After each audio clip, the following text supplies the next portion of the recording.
So proton therapy is more precise than photon therapy.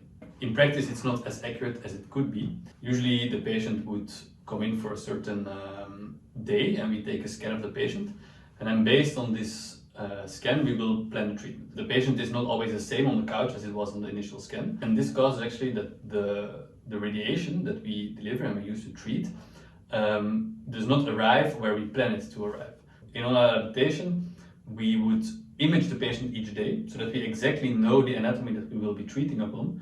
And then we do not need to take all these margins to account for difference in anatomy or differences in setup. And so we can plan with a tighter margin and have actually less radiation to this specific patient. My project is about dose accumulation.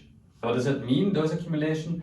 It is with the online adaptive process, we will have a scan on each day and a dose specific to that scan.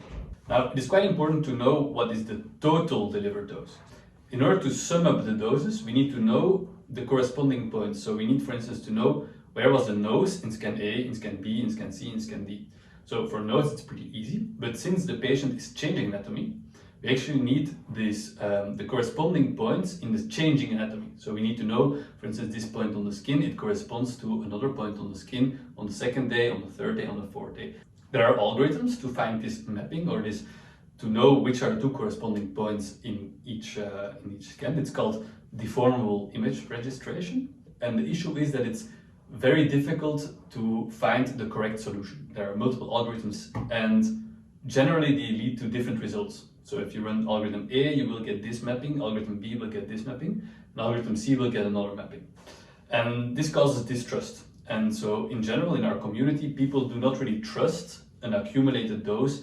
We thought, well, why not try to predict the uncertainty of a DIR algorithm? So to see, for instance, in some regions, it might be very uncertain. In other regions, it might be very certain about its solution. And then try to propagate this uncertainty in registration to an uncertainty in the dose. It's very exciting because it's quite a new field. Not a lot of people look into DIR uncertainty or trying to predict this registration uncertainty.